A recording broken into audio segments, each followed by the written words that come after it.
The weather is changing. It's getting cold out. You ever wonder what's really in a pumpkin spice latte? I don't even know what a latte is, but a pumpkin spice one? Can you actually make that at home? I think I'd like to try. Send me a recipe if you got one for a pumpkin spice latte. Oh, and you're listening to Lofi Poli Sci. Ooh, yeah, Lofi Poli Sci podcast coming at you. Michael Pickering here, talking about our famous question, what's going on in the world today? And let's jump right into it and get an update on things in Afghanistan. As the Taliban has officially stated, all foreign currency is banned in the country. People must use the Afghani currency in all economic transactions. Period.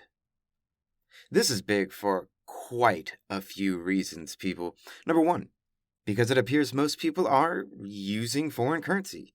Number two, because the Afghani currency has very little value. Number three, because all cash reserves of the country are frozen overseas since the Taliban took over. Number four, there's a major drought and winter is coming. Number five, well, do you really get the point yet? The economy in Afghanistan is spiraling down and down and down. And the Taliban, who have admitted they know nothing about international finance and banking. Hence, they asked the previous government's workers in that industry to come save the country. But the Taliban, they don't know what to do. And the West, well, they are simply saying, you should have thought about that before you took over the country, and you should have realized you'd piss off the West by doing it in the way that you did it. So, too bad, no luck for you. Because who holds all the Afghan foreign currency reserves? Who also controls all the global lending institutions? It's the West.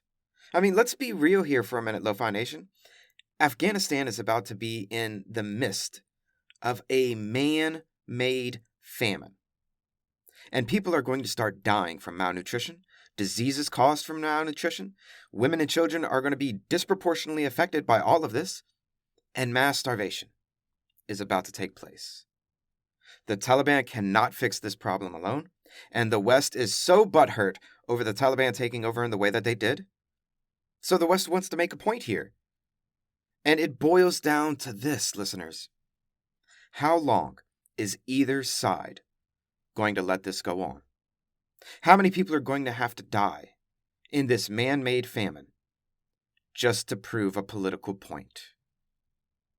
This is messed up, people. This is really messed up.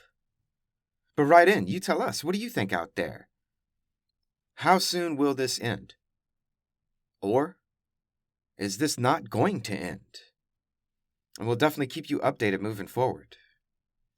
But take a breath there, because we know that was pretty heavy to start off with. Yeah, we know. Let's switch gears to something not as heavy, but still quite important. But a little bit of good news. And the word is talks. To restart the talks of the Iran nuclear deal will begin on November 29th. Good news, right? Good news? And yeah, if I worded that a little funny, that's because this is a bit of an odd situation coming in here. You see, the Iran nuclear deal talks, they don't start on November 29th. Oh, no. On November 29th, these are talks to see if the Iran nuclear deal talks will even take place. Diplomacy. It's a fickle thing, really, don't you know? You have to talk to people just to see if you have anything to talk about. Question mark? Yeah, that's exactly what's going to happen. Well, we will see soon enough, in less than a month. We should have a pretty good idea, a pretty definitive word on when, where, and if the Iran nuclear deal talks will really start off.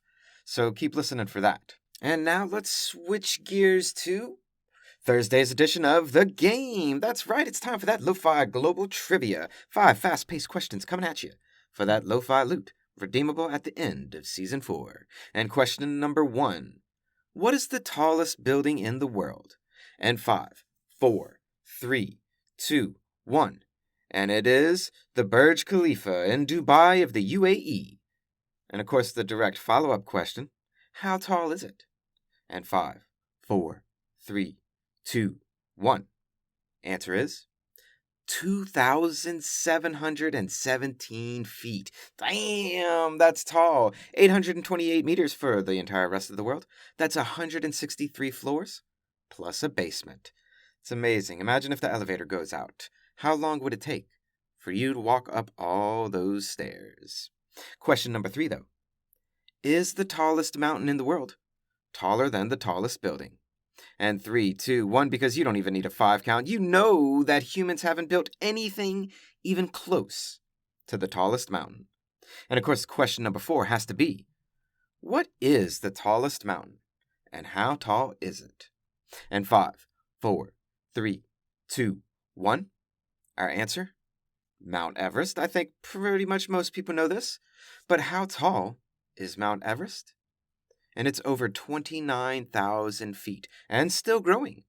So, or you can also think that's 5.5 miles, or 8,848 meters, or 8.8 kilometers, or you could stack the tallest building in the world on top of itself 10 times, and Mount Everest would still be taller. Gotta love nature. And our last one, question number 5. What's the longest river in the world, and how long is it? And 5, 4, 3, 2, and 1. Survey says, oh, it's a controversy. Oh, I love this. I know you will too. Or you're going to hate it. It may piss you off, but still, I like it. This is so lo-fi good. Let's get into it. It used to be the Nile, or still is the longest, at over 4,000 miles long.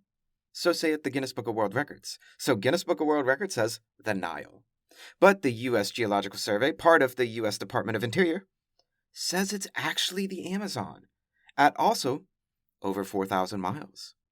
So a question to you, lo-fi listeners out there, and an extra credit opportunity for you. Oh yeah, write in. Which is longer, the Amazon or the Nile? And you better back up your claim in either direction that you go in order to get that extra credit lo-fi loot. Oh yeah, Which is it, Amazon, Nile? Amazon, Nile? Write in. I'm curious your thoughts. But now, back to the grind. That is that lo-fi global news. Egypt's government is moving out of Cairo. Yes, indeed, the long-time serving capital of the country, and really the ancestral capital of the country.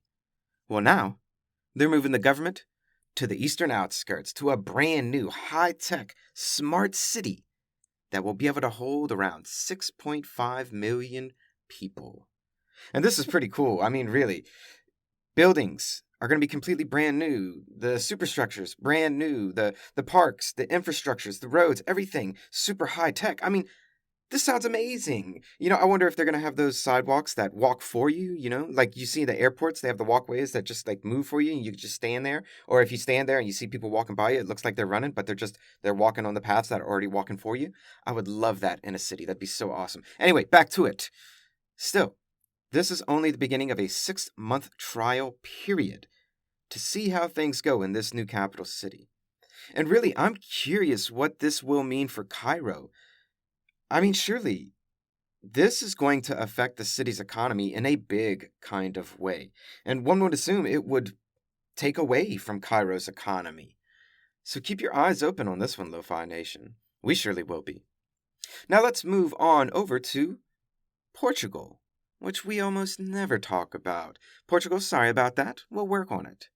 But Portugal's president dissolved parliament today. What? Now, this is fascinating for so many reasons, but I mean, if we were in Tunisia, for instance, which this did exactly happen, people went crazy with speculation about a presidential coup in the country and the end of democracy. But it happens in Portugal, and everyone's like, meh, they'll have it worked out sooner or later. They'll eventually have elections. It'll be fine. And they just move on with their day. It's so weird. So completely weird how the exact same event can happen in one country, then happen in another country, and it's viewed completely different. Yeah, well, regardless of being Portugal or not, I'm keeping my eye on this one. Things like this always interest me, especially when they happen in countries you assume are consolidated democracies. And a last piece of news to send you on your way for the day. A 12-year-old girl from India, who's now 15, cared about the environment so much, she created a solar-powered bicycle cloth ironing vending cart. You get nothing more than that, Lo-Fi Nation. This is a fantastic story of innovation. Rewind just to hear me again if you need to, but that's it. This is a Lo-Fi must-read. And that is all I will say. And that's... Whoa there, Lo-Fi Nation. Before you hit that stop button and before you get along with your life, how about you sit yourself down for a second and let's have us a little unplugged moment. And let me just say, I hear you. So many of you right now. I hear you. And for those who haven't said it, I'm here when you want to say it. So many of you aren't feeling well. So many of you are exhausted, stressed, and looking like you're on the verge of just giving up. And let me just say, I hear you. And don't you dare. Those moments of doubt, they come to all of us. But when next they come to you, you remember the we that we be. All of us here. And you reach out. And you will find me waiting for you. Always remember that although I may sign off of every single episode, I never sign out of your life. You know how to find me. I'm here.